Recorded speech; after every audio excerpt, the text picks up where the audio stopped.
Boa noite, pessoal. Estamos hoje aqui com mais um vídeo no The Office Consultoria e hoje iremos falar sobre uma empresa de contabilidade na cidade de Itabirito.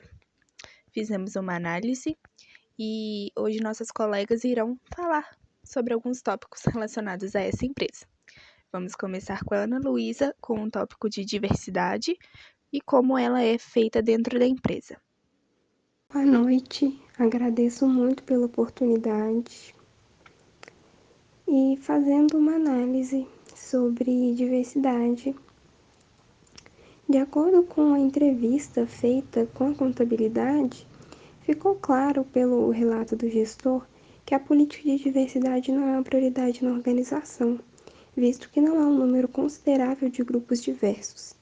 Mas apesar disso, possuem pessoas pretas e pardas no seu quadro de funcionários, além de que a maior parte dos funcionários são mulheres e que as equipes também são lideradas por mulheres.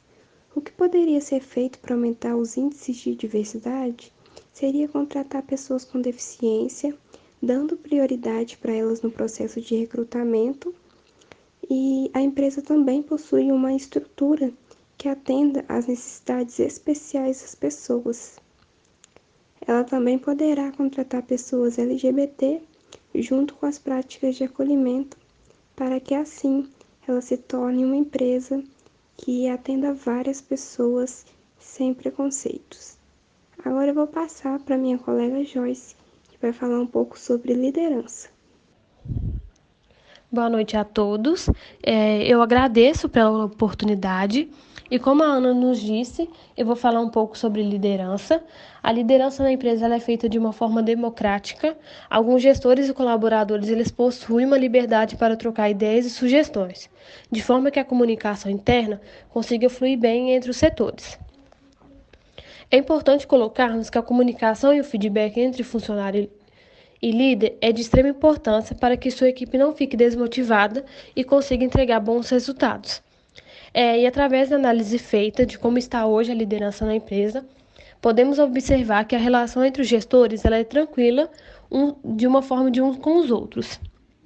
Porém, possuem opiniões divergentes sobre tratativas feitas com os colaboradores.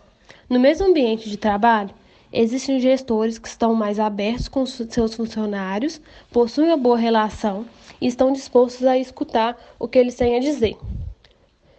Já outros conseguem executar exatamente o oposto.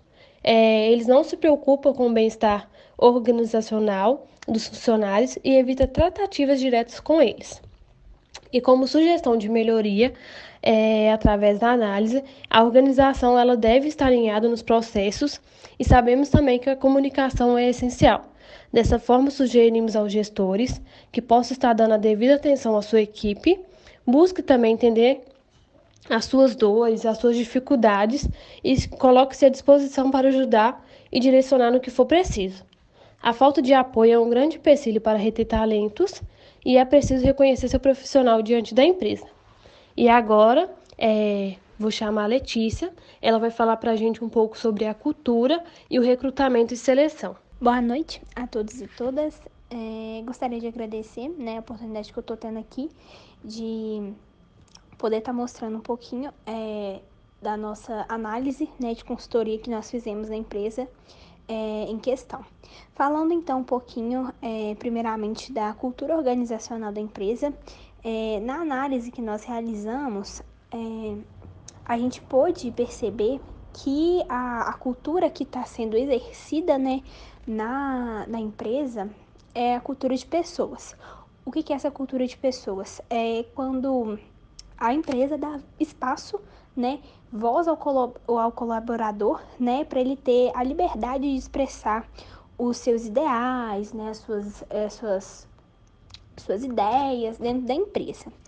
E também uma outra coisa que a gente conseguiu analisar, perceber, é que a cultura que foi lá no início, que desde quando a empresa surgiu, ela foi alterada, com o passar do tempo, com a entrada de novos colaboradores, para ficar um ambiente mais agradável, e a empresa se importa bastante, com a visão dos funcionários, né? E o seu sentimento de estar acolhido dentro da empresa, né? E uma coisa, né, que nós consultores pensamos em ser melhorado é o conflito interno que nós observamos, porque os gestores, eles pensam muito diferente, né? Então, acho que isso acaba gerando um problema, né, de divergência de ideias, então acaba sendo ruim. Então, é sempre bom os gestores estarem se alinhando para eles terem uma melhor qualidade de trabalho, né? E também que o colaborador tenha uma melhor qualidade de vida, né, dentro da organização. E agora falando um pouquinho sobre recrutamento e seleção, na consultoria que nós realizamos, nós podemos observar que a descrição de cargos da empresa ela é muito bem definida, né? Só que ela não tem uma atualização, né? E é de extrema importância que essas revisões sejam sim realizadas, né? Para que tudo isso fique equiparado, né, com a realidade e que as atividades sejam respeitadas, né? De acordo com o que a função exige. Podemos observar também que na verdade podemos observar não, foi falado, né, pelo gestor que o processo de recrutamento ele é feito por uma empresa terceirizada em cargos estratégicos, né, ou seja, em determinados setores é realizado, a primeira entrevista é realizada com uma empresa, né, que essa empresa tem um psicólogo, né, para determinados cargos. Então, depois dessa análise que o psicólogo faz, que ele analisa o perfil, vê se realmente a pessoa tem o perfil para aquela determinada vaga, que ele é recrutado para ir fazer uma segunda entrevista, né, com os próprios gestores da empresa. Então, quando é em cargos estratégicos, ela é dividida nesses dois momentos. Né? Quando os cargos não são cargos estratégicos, ela é feita somente mesmo com os gestores da própria contabilidade, né? E isso é uma coisa muito bacana, porque não é necessário que todos os processos, né, de recrutamento sejam feitos por um psicólogo, né? Somente em cargos estratégicos. Então, isso é muito interessante, né, dentro dessa empresa. E não é toda empresa que faz isso, né? E o legal da empresa é que ela procura, né, sempre melhorar a dinâmica, né, de recrutamento e seleção, verificando sempre os pontos fortes e fracos de cada processo. Né? E aí eles conseguem fazer as alterações para que eles possam, né, ser mais assertivos nos próximos processos seletivos, né? E agora a Eduarda, ela vai falar um pouquinho de como é feito o treinamento e desenvolvimento dentro da empresa. Boa noite, pessoal! Falando sobre o treinamento e desenvolvimento da empresa, a gente percebeu que hoje não tem uma ideia de treinamento traçada. E por ser uma empresa que prioriza dar o primeiro emprego para as pessoas, elas chegam lá com nenhuma ou quase nenhuma experiência. E aprender na prática fica muito difícil. E esse treinamento não é fornecido nem para as novas pessoas, nem para aquelas que estão lá há algum tempo. E isso é um pouco preocupante, porque a pessoa chega ali e ela não tem uma previsão, não tem uma ambientação de como vai ser suas atividades, do que é a empresa. Então, a gente sugeriu que fosse desenhado um treinamento inicial que deve ser aplicado pelos gestores ou contratando uma empresa terceira capaz de treinar essas pessoas, de ministrar um treinamento, e caso seja necessário posteriormente, fazer uma reciclagem ou uma análise para poder aplicar um novo treinamento e fazer todas as tratativas. Porque dessa forma, os colaboradores vão estar ali, eles vão ter mais segurança, eles vão conseguir exercer suas atividades sem ficar naquela coisa de ficar perguntando ou tendo que passar aperto sozinho. Enfim, é muito melhor fazer dessa forma. E sobre o desenvolvimento, também não possui um plano de carreira para o colaborador. Então, a gente sugeriu também que fosse criado esse plano com cursos capacitantes, uma pós-graduação, porque a pessoa chega ali com o conhecimento que ela já tem. Mas crescer dentro da empresa é algo bacana. E investir no funcionário é investir na organização. Que a pessoa vai se sentir mais motivada, ela vai conseguir entregar melhor, vai fornecer um conhecimento a mais para a empresa. E isso é muito bacana e muito bonito de se ver. O colaborador se sente muito mais motivado dessa forma. E agora eu vou chamar a Tainá para falar um pouquinho com a gente sobre avaliação de desempenho. Boa noite, meu nome é Tainá e hoje eu vou falar um pouquinho sobre a avaliação de desempenho dessa empresa de Itabirito, onde nós fizemos uma entrevista com a contabilidade. A empresa sempre se coloca à disposição em escutar seus colaboradores, seja para reclamações, dicas ou dar feedbacks. Várias ações deles são feitas com os gestores e os líderes, mas os processos deles não utilizam de nenhum formulário. E nós, como consultores, sugerimos que utilizem, para que a ideia seja de mais precisão e de passar mais confiança ao seu funcionário, fazendo com que ele seja mais sincero a respeito dos pontos abordados. Além de possuir uma série de perguntas pré-definidas, para o nível das respostas seja mais assertivos. O benefício do formulário é direcionar o que deve ser avaliado.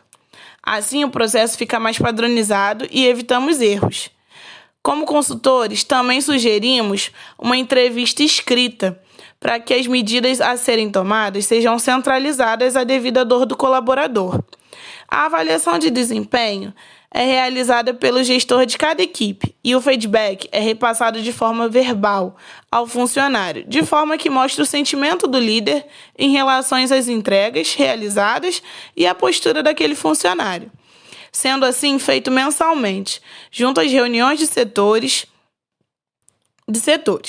Indicamos que essas avaliações sejam realizadas semestralmente, pois é possível observar as mudanças maiores e possíveis pontos a serem melhorados.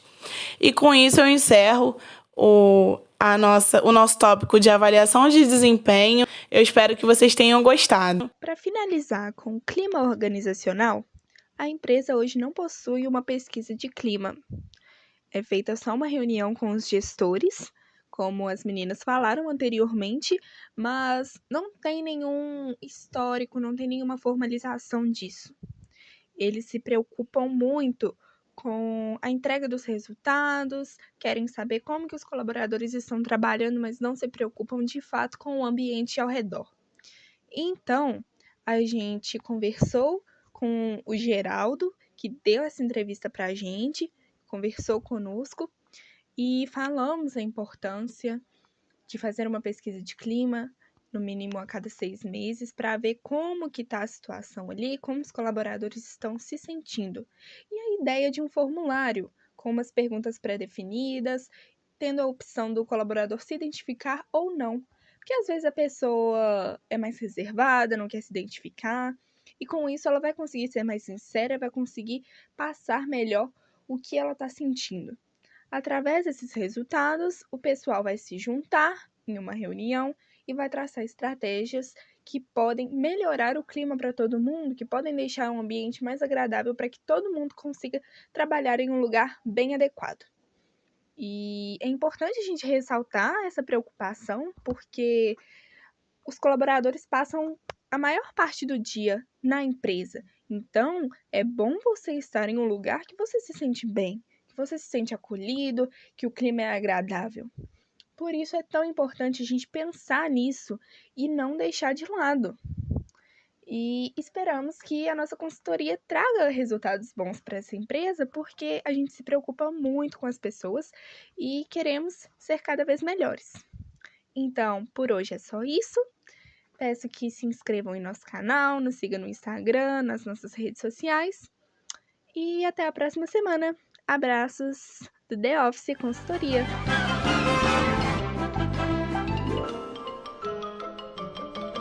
Isso é tudo, pessoal.